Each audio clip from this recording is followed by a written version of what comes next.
Hello.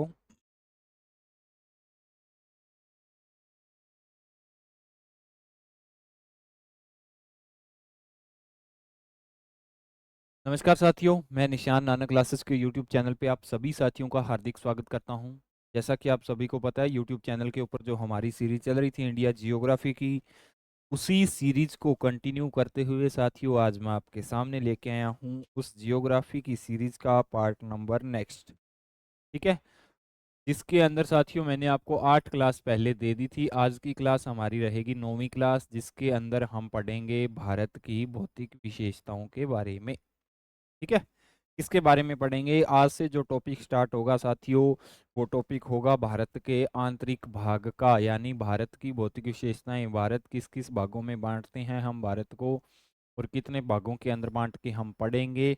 तो उस प्रकार की जानकारी साथियों आज हम पढ़ेंगे इस क्लास के अंदर। लेकिन इससे पहले मैं आपको एक बात बता दूं, पहले की क्लास के अंदर साथियों हमने क्या कुछ जाना था। पहले की क्लास के अंदर हमने जाना था, एक तो सिलीगुड़ी कॉरिडोर के बारे में। दूसरा साथियों 3 बीघा जमीन जो भारत ने बांग्लादेश को लीज पर दी थी 99 वर्षों के लिए 2011 के अंदर, उसके बारे में डिटेल डिस्कशंस की थी। वो कहाँ पे है, कितनी है 3 बीघा जमीन, कब दी थी और कितने वर्षों के लिए दी थी। ठीक है, सिलीगुड़ी कॉरिडोर और 3 बीघा गलियारा, ये दोनों के दोनों जो गलियारे हैं साथियों परीक्षा की दृष्टि से इंपॉर्टेंट है, इसलिए मैंने आपको करवा दिए थे। ठीक है, इसके बाद में हमने सेवन सिस्टर पढ़ा था, और सेवन सिस्टर के बाद में साथियों हमने देखा था अभी भारत का पॉलिटिकल मैप, राजनीतिक मैप, कौन सा राज्य कहाँ पे है, इस सब के बारे में हमने जानने की कोशिश की थी। ठीक है, तो यहाँ तक किसी भी विद्यार्थी को कोई दिक्कत नहीं होनी चाहिए। आज की क्लास के अंदर साथियों जो हमारा टॉपिक रहेगा, उस टॉपिक की हेडिंग लगा लेना साथियों। इस टॉपिक की हेडिंग लगाओगे, इस टॉपिक की हेडिंग लगा लेना भारत की भौतिक विशेषताएं। किसकी? भारत की भौतिक विशेषताएं। आज का जो हमारा मेन टॉपिक रहेगा वो रहेगा साथियों भारत की भौतिक विशेषताएं। ठीक है,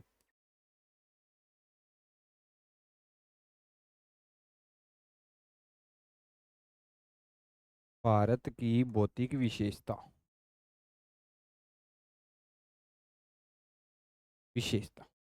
ठीक है, अभी भारत की भौतिक विशेषताओं के अंदर क्या कुछ आ जाएगा, कितने भाग होंगे संग। सबसे पहले तो आपको पता होना चाहिए भी भारत की भौतिक विशेषता है ना, वो इंडियन जियोग्राफी का सबसे बड़ा पार्ट है। ठीक है, इसके अंदर क्या कुछ आ जाएगा, इसके अंदर सबसे पहले हम पर्वतों को पढ़ेंगे। ठीक है, पर्वतों के अंदर हम पढ़ेंगे हिमालय का निर्माण कैसे हुआ, हिमालय को कितने भागों में बांटा जाता है, हिमालय की चोटियां कौन कौन सी हैं, हिमालय से कौन कौन सी नदियां बहती हैं, हिमालय के अंदर कौन कौन से मुख्य मुख्य दर्रे हैं। ठीक है, इन सब के बारे में जानेंगे पहला पार्ट। यानी पहले पार्ट को हम नाम देंगे तो पहले पार्ट को हम दे सकते हैं साथियों उत्तर के पर्वत। ठीक है, इसके बाद में साथियों दूसरा जो हमारा टॉपिक रहेगा पर्वतों से नीचे का, या पर्वतों के बाद में जो हमारा टॉपिक रहेगा, उस टॉपिक का नाम होगा साथियों उत्तर के मैदान। ठीक है, अभी उत्तर के मैदानों का निर्माण कैसे होता है, किन किन राज्यों के अंदर उत्तर भारत के मैदान पाए जाते हैं, इन सब के बारे में, कौन कौन सी नदियां उत्तर भारत के मैदानों का निर्माण करती है, किस किस प्रकार से उत्तर भारत के मैदानों का निर्माण होता है, दूसरा टॉपिक उत्तर भारत के मैदान हो जाएंगे। तीसरा टॉपिक हम पढ़ेंगे साथियों, तीसरा टॉपिक होगा हमारा जो भारतीय मरुस्थल है, जिसके अंदर थार डेजर्ट आ जाता है, जो राजस्थान के अंदर पाया जाता है ना, राजस्थान के कितने जिलों के अंदर पाया जाता है, और आगे कहाँ तक इसका विस्तार है, कैसे निर्माण होता है, इस सब के बारे में हम जानेंगे। तो ये हमारा भारतीय मरुस्थल हो जाएगा तीसरा पार्ट। भारतीय मरुस्थल के बाद में साथियों जो हमारा चौथा पार्ट होगा, उस पार्ट का नाम दिया जाएगा प्रायद्वीपीय पठार। प्रायद्वीपीय पठार भारत के, प्रायद्वीपीय भारत आपने देखा होगा, प्रायद्वीपीय भारत कौन सा है, ये सारा का सारा क्षेत्र किसका आ जाता है साथियों, ये सारा का सारा क्षेत्र आ जाता है प्रायद्वीपीय भारत का। ठीक है, अभी प्रायद्वीपीय भारत के अंदर ये इतना एरिया आ जाएगा, इसके अंदर जितने भी पठार होंगे प्रायद्वीपीय भारत के पठार, इसका एक अलग टॉपिक होगा, तो इनको हम पढ़ेंगे प्रायद्वीपीय पठार के नाम से। प्रायद्वीपीय पठार के बाद में साथियों हम किसके बारे में पढ़ेंगे, प्रायद्वीपीय पठार के बाद में साथियों जो हमारा नेक्स्ट पार्ट रहेगा वो कौन सा रहेगा, वो रहेगा साथियों एक आ जाएगा तटीय मैदान। तटीय मैदान कौन कौन से होंगे, पांचवा टॉपिक होगा तटीय मैदान, जिसके अंदर पश्चिमी घाट और पूर्वी घाट को पढ़ेंगे। दो प्रकार के घाट हैं, पश्चिमी घाट हैं और एक भारत के अंदर पूर्वी घाट है, इन सब के बारे में हम जानेंगे। तो इनको बोला जाएगा साथियों तटीय मैदान के नाम से हम इसको जानेंगे। इसके बाद में साथियों जो लास्ट हमारा जो पार्ट होगा, उस पार्ट का नाम होगा द्वीप समूह है। क्या?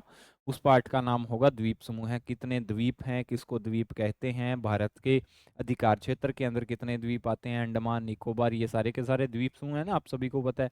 तो इनके बारे में हम जानने की कोशिश करते हैं। तो एक एक करके साथियों इन सभी पार्टों को हम पढ़ेंगे, लेकिन उससे पहले मैं आपको बता दूं भी भारत की भौतिक विशेषताओं के अंदर आपकी कम से कम साथियों 15 से भी ज्यादा क्लास होगी, ठीक है। तो कंटिन्यू बने रहना, ऐसा नहीं है भी आज एक वीडियो देख लिया इसके बाद में दो गैप कर दिए फिर इसके बाद में चौथा देख लिया, तो आपका जो कड़ी दर कड़ी है ना वो नहीं बनेगी साथियों। तो फिर आप पीछे का भूल जाओगे। शुरू से देखोगे एंड तक जाओगे तो कुछ ना कुछ फायदा आपको मिलेगा ही मिलेगा, ठीक है। तो कंटिन्यू आपको बने रहना है, देखो तो पूरा देखना है, नहीं देखना तो बिल्कुल मत देखना, ठीक है। तो आज का जो हमारा साथियों भारत की भौतिक विशेषताओं के अंदर जो पहला टॉपिक आ जाएगा ना उसको क्या बोला जाएगा, उसको बोला जाएगा उत्तर भारत के पर्वत।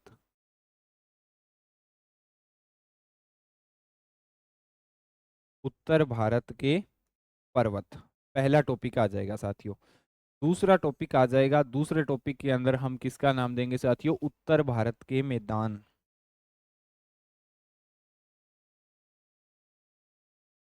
उत्तर भारत के विशाल मैदान, किसके, उत्तर भारत के विशाल मैदान, ठीक है। अब ये प्रायद्वीपीय भारत और उत्तर भारत दो भागों के अंदर बांटे जाते हैं, तो उत्तर भारत अलग हो जाएगा, प्रायद्वीपीय भारत अलग हो जाएगा। तीसरा साथियों जो हमारा टॉपिक रहेगा उस टॉपिक का नाम होगा उत्तर का, या लिख लेना भारतीय मरुस्थल।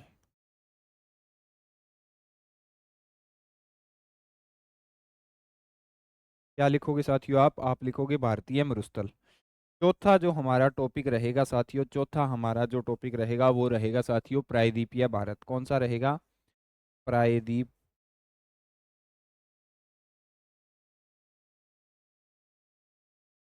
प्रायद्वीपीय भारत। पांचवा जो साथियों हमारा टॉपिक रहेगा उस टॉपिक का नाम होगा तटीय मैदान। कौन सा मैदान होगा, तटीय मैदान। अभी उत्तर भारत के मैदान और तटीय मैदानों के अंदर अंतर होगा, क्या अंतर होगा वो जब इन टॉपिकों को पढ़ेंगे उनके बारे में हम जानेंगे। छठा जो हमारा टॉपिक रहेगा वो रहेगा साथियों द्वीप समूह है। कौन सा, द्वीप समूह है। द्वीप किसको बोलते हैं, भारत के अधिकार क्षेत्र के अंतर्गत कितने द्वीप आते हैं, इन सब के बारे में जानने की हम कोशिश करेंगे, ठीक है। तो इनको बोला जाएगा भारतीय द्वीप समूह है, ठीक है। तो इसके बाद में साथियों उत्तर भारत के मैदान आ जाएंगे, उत्तर भारत के पर्वत आ जाएंगे, उत्तर भारत के विशाल मैदान आ जाएंगे। मैदानों के बाद में जो हमारा टॉपिक रहेगा वो कौन सा रहेगा साथियों, वो रहेगा भारतीय मरुस्थल और प्रायद्वीपीय भारत, तटीय मैदान और द्वीप समूह। ये सारा का सारा क्षेत्र आ जाएगा साथियों। अभी इसको हम किसके अंदर देखते हैं साथियों, इसको हम देखते हैं मैप के अंदर। किसके अंदर, मैप के अंदर देखने की कोशिश करेंगे। मैप के अंदर हम इसको समझने की कोशिश करेंगे भी कौन सा क्षेत्र,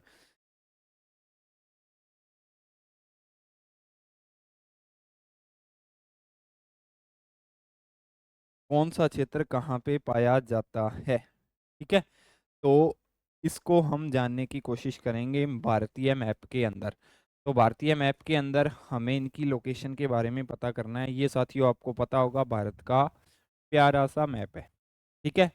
भारत के मैप के अंदर साथियों जो ऊपर वाला क्षेत्र आ जाएगा ना सबसे पहले, ये वाला, ठीक है, ये सारा का सारा, और इसके अंदर यहाँ तक भी कुछ हिमालय जाते हैं, ठीक है। इनके बारे में हम जानने की कोशिश करेंगे। और ये वाला, इनको बोला जाएगा साथियों उत्तर भारत के पर्वत। कौन सा, उत्तर भारत के पर्वत, ठीक है। इसके अंदर उत्तर भारत के पर्वत आएंगे। समझ में आ गई ना बात, उत्तर भारत के पर्वत किन किन राज्यों के अंदर होंगे। अगर आपको भारत का पॉलिटिकल मैप मैंने जो आपको परसों भरना सिखाया था वो पता है तो आपको पता चल जाएगा भी उत्तर भारत के जो मैदान हैं या पर्वत हैं वो किन किन स्टेटों के अंदर पाए जाते हैं। तो आपको कोई दिक्कत नहीं होगी। इसलिए मैं आपको प्रत्येक क्लास के अंदर बोलता हूँ कि जितना ज़्यादा आप मैप का उपयोग करोगे उतना ज़्यादा ज़्यादा आपको फायदा मिलेगा। इसके बाद में साथियों जो हमारा सेकंड टॉपिक था, सेकंड टॉपिक का नाम क्या था, सेकंड टॉपिक का नाम था साथियों उत्तर भारत के मैदान। क्या नाम था, उत्तर भारत के मैदान। तो यहाँ से लेके ना, राजस्थान से लेके और ये इधर तक जाएंगे, ये सारे के सारे जो आपको ब्लू पेन के अंदर नजर आ रहे हैं, हिमालय थोड़ा सा ऊपर है लेकिन मैप के अंदर मैं आपको रफली बता रहा हूँ, एक बार जब पढ़ेंगे तो इनकी एग्जैक्ट लोकेशन मैं आपको बता दूंगा किन किन राज्यों के अंदर ये पाए जाते हैं, ठीक है। ये बंगाल की खाड़ी तक साथियों, ये सारा का सारा किसका आ जाएगा, ये आ जाएगा साथियों उत्तर भारत के विशाल मैदान, किसके, उत्तर भारत के विशाल मैदान आ जाएंगे ये, विशाल मैदान। समझ में आ गई बात। उत्तर भारत के विशाल मैदान के बारे में पता चल गया। तीसरा साथियों जो हमारा मेन टॉपिक रहेगा 3 नंबर पे, तीसरे टॉपिक को हम क्या बोलेंगे साथियों, तीसरे टॉपिक को हम बोलेंगे मरुस्थल, भारतीय मरुस्थल। तो ये सारा का सारा आपको पता है अभी, ये राजस्थान के अंदर क्या पाया जाता है, राजस्थान के अंदर मरुस्थल पाया जाता है, तो इसको क्या बोला जाएगा साथियों, इसको बोला जाएगा मरुस्थल।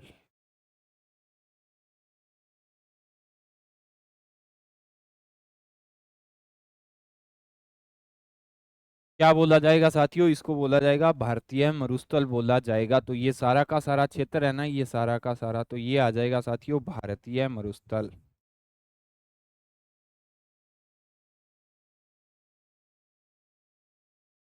भारतीय मरुस्थल आ जाएगा। भारतीय मरुस्थल के बाद में साथियों जो हमारा नेक्स्ट टॉपिक आएगा, उस टॉपिक का क्या नाम रहेगा, उस टॉपिक का नाम रहेगा प्रायद्वीपीय पठार, ठीक है।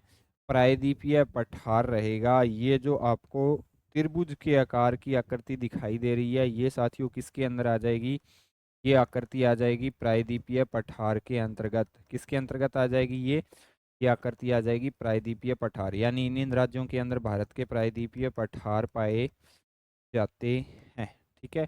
इसको क्या बोला जाएगा, इसको बोला जाएगा प्रायद्वीपीय पठार। प्रायद्वीपीय पठार के बाद में जो साथियों हमारा नेक्स्ट पार्ट आएगा, उसको क्या बोला जाएगा, उसको बोला जाएगा तटीय मैदान, ठीक है। क्या बोला जाएगा, तटीय मैदान के नाम से हम उसको जानने की कोशिश करेंगे। तो ये सारा का सारा जो आपको मैं आपको ब्लैक पेन के अंदर बता रहा हूँ ना, ये सारा का सारा साथियों क्या आ जाएगा, ये सारा का सारा आ जाएगा तटीय मैदान। किसके मैदान आ जाएंगे ये सारे के सारे साथियों, ये सारे के सारे आ जाएंगे तटीय मैदान आ जाएंगे, ठीक है। ये भारत के क्या हो जाएंगे, ये भारत के हो जाएंगे तटीय मैदान, ठीक है। भारत की भौतिक विशेषताओं को बांट रही हैं। इसके बाद में साथियों एक तो आपको ये नजर आ रहा होगा और एक आपको ये नजर आ रहा होगा, इन दोनों को मिला के क्या बनता है साथियों, द्वीप समूह बनता है। क्या बनता है, द्वीप समूह आ जाएगा। ये हमारा हो जाएगा छठा पार्ट। तो भारत की भौतिक विशेषताओं का विभाजन इंडिया के मैप के अंदर हम इस प्रकार से करेंगे। समझ में आ गई ना, ये सारा का सारा उत्तर भारत के मैदानों के अंदर ही चला जाएगा। वो मैं आपको बता रहा हूँ ना, जब मैं आपको मैप के अंदर करवाऊंगा ना, तब एक एक चीज को बता देंगे भी किस किस राज्यों के अंदर जा रही है, ये सारा का सारा था मरुस्थल के अंदर आ जाएगा क्षेत्र, ठीक है साथियों। तो ये देख लेना, ये उत्तर भारत के मैदान हो गए, उत्तर भारत के पर्वत हो गए, प्रायद्वीपीय भारत हो गया, तटीय मैदान हो गए, द्वीप समूह हो गए, भारतीय मरुस्थल हो गया, ठीक है। तो इन सब के बारे में आपको लोकेशन पता होनी चाहिए इंडिया के मैप के अंदर। सबसे पहले सबसे पहला काम आपका ये बनता है, इंडिया के मैप के अंदर आपको इन सब की लोकेशन के बारे में पता होना चाहिए। अब जो हमारा आगे का टॉपिक रहेगा ना साथियों, इस आगे के टॉपिक के अंदर हम क्या करेंगे, आगे के टॉपिक के अंदर साथियों हम करेंगे कि उत्तर भारत के मैदान है या उत्तर भारत के पर्वत हैं, वो भारत के कितने भूभाग पर पाए जाते हैं, ठीक है। इन सब के बारे में जानने की कोशिश करेंगे, लेकिन इससे पहले आपको पता होना चाहिए भी उत्तर भारत के जो पर्वत हैं वो भारतीय मैप के अंदर कहाँ पे हैं, उत्तर भारत के मैदान हैं वो भारतीय मैप के अंदर कहाँ पे हैं, भारतीय मरुस्थल है वो कहाँ पे है, प्रायद्वीपीय भारत है वो किस क्षेत्र को प्रायद्वीपीय भारत कहा जाता है, और इसके बाद में तटीय समूह हैं वो कहाँ पे हैं, और द्वीप समूह है किसे कहा जाता है। तो इन सब के बारे में साथियों आपको पता होना चाहिए, ठीक है। मैप के अंदर लोकेशन पता चल गई ना, कौन सा कहाँ पे है साथियों। तो ये इंपॉर्टेंट हो जाता है मैप के नजरिए से भी। आप आपकी अगर मैप पे कमांड अच्छी है ना साथियों, तो अगर मैप पे कमांड अच्छी है तो उसको क्या बोला जाएगा साथियों, उसको बोला जाएगा आपकी जियोग्राफी है जो दी बेस्ट है, ठीक है।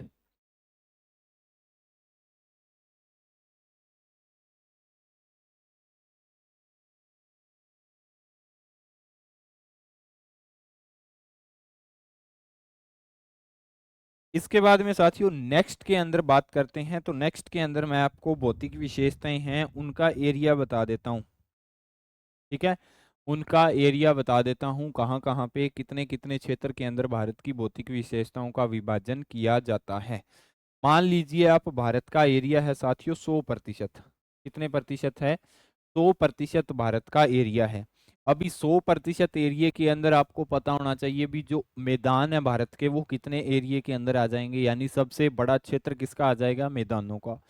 2 नंबर पे पठार आ जाएंगे, प्रायद्वीपीय पठार। 3 नंबर पे पहाड़ी आ जाएगी। 4 नंबर पे पर्वत आ जाएंगे। तो 4 प्रकार के अंदर हम इनको क्या करते हैं साथियों? बांटते हैं। ठीक है, तो जो पहला प्रकार होगा ना साथियों, पहले के अंदर लिख लेना साथियों। क्या लिखोगे पहले प्रकार के अंदर? पहले प्रकार के अंदर आपको पता होना चाहिए इंडिया का एरिया अगर 100% है, ठीक है, तो 100 में से साथियों लगभग लगभग मैं आपको बता दूं भी 43 या 43.5% पर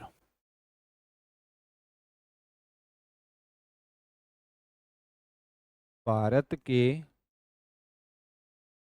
भौगोलिक क्षेत्रफल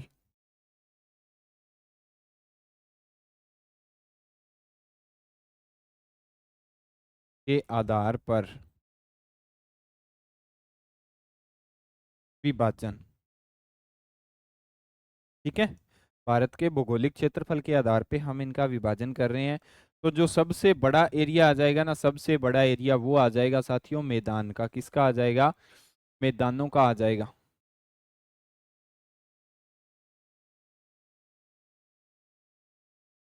मैदान आ जाएंगे साथियों लगभग लगभग 43.5% भाग के ऊपर।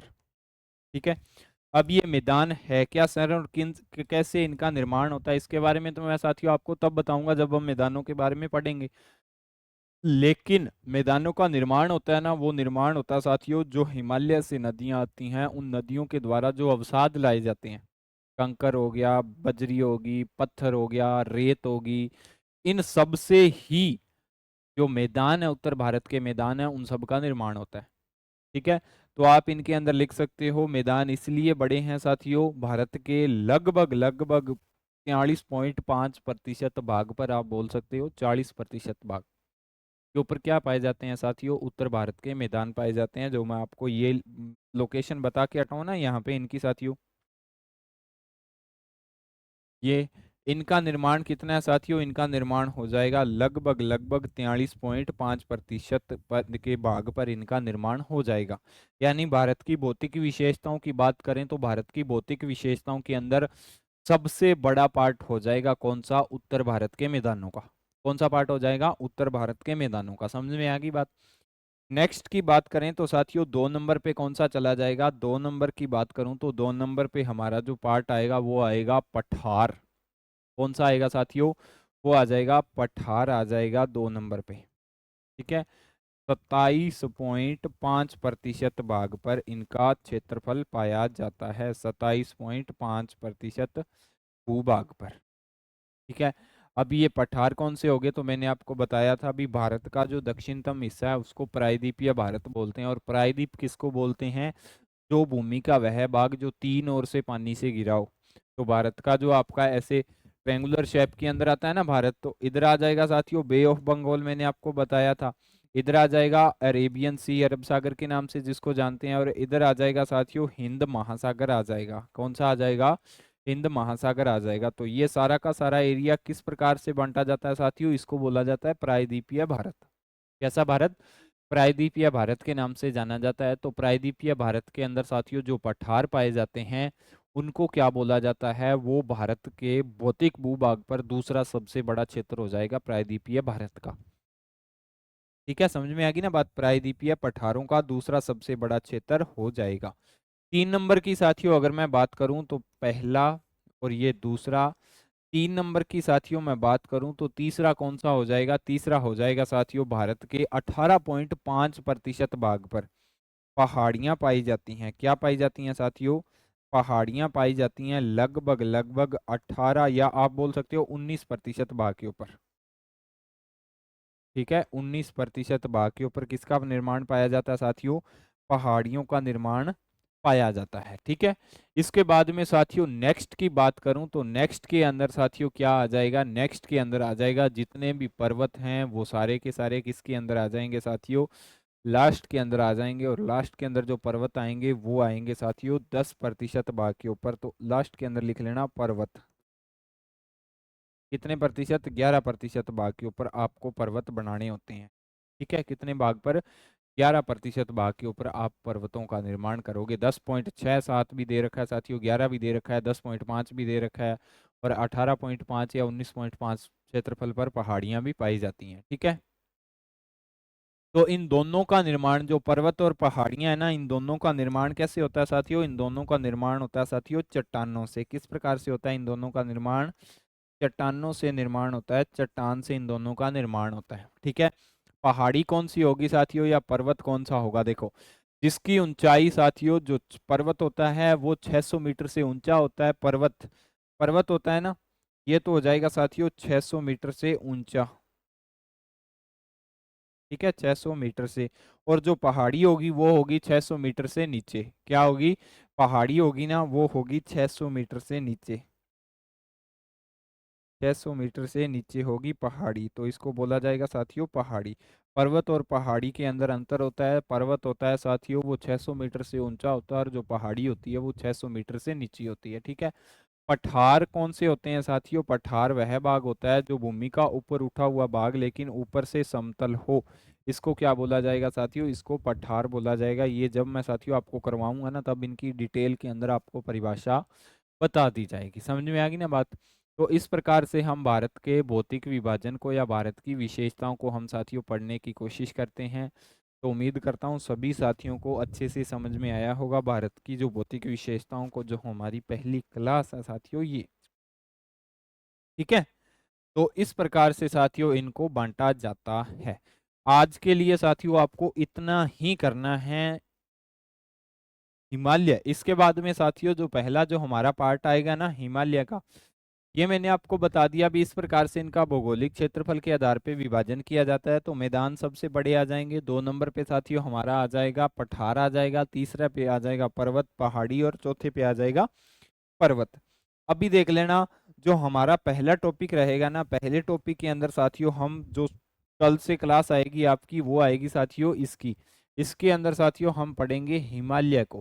किसको पढ़ेंगे, हिमालय को पढ़ेंगे। हिमालय का कैसे निर्माण हुआ था, कौन कौन से हिमालय हैं, कौन कौन सी चोटियां हिमालय के ऊपर, और ये सारी की सारी बातें हम हिमालय के अंदर पढ़ने की कोशिश करेंगे।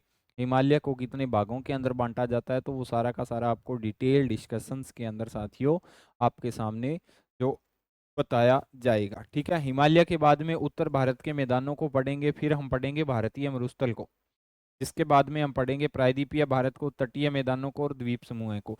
इस प्रकार से सीक्वेंस के अंदर साथियों हम चलेंगे, और उम्मीद है भी 20 या 20 से ज़्यादा क्लासों के अंदर ये सारा का सारा आपको जो मैटर है ये करवाया जाएगा। ठीक है साथियों, तो आज के अंदर बस इतना ही। आपको सिर्फ और सिर्फ इनके बारे में पता होना चाहिए, भारत की भौतिक विशेषताओं के बारे में। उत्तर भारत के अंदर जिसके अंदर आ जाएगा साथियों हिमालय, इसके अंदर आ जाएंगे साथियों मैदान, मैदानों का निर्माण कैसे होता है साथियों, जो नदियां हिमालय से आएंगी वो अपने साथ में कुछ ना कुछ अवसाद लेके आएंगी, जिसके अंदर छोटे छोटे कंकर पत्थर बजरी सीमेंट रेता, सीमेंट तो नहीं रेत, ठीक है, ये सारे के सारे नदी के साथ में आएंगे। तो इनसे क्या होता है साथियों, मैदानों का निर्माण होता है। इसके बाद में साथियों भारतीय मरुस्थल पढ़ेंगे। भारतीय मरुस्थल के बारे में तो आप जानते ही हो, राजस्थान के अंदर हम रहने वाले हैं तो मरुस्थल से तो जरूर अवगत होंगे। फिर इसके बाद में साथियों प्रायद्वीपीय भारत पढ़ेंगे। ठीक है, प्रायद्वीपीय भारत, प्रायद्वीपीय भारत के बाद में पढ़ेंगे तटीय मैदान, और तटीय मैदानों के बाद में हम पढ़ेंगे साथियों इसको यानी द्वीप समूह को। इसके बाद में हम भारत की नदियां और वो जो टॉपिक रह जाएंगे हमारे फिर से कवर करेंगे। ठीक है साथियों, तो ये थी हमारी आज की क्लास। भौतिक, भारत की भौतिक विशेषताओं के बारे में बता दिया। इनको 6 पार्टों के अंदर बांटा जाता है साथियों।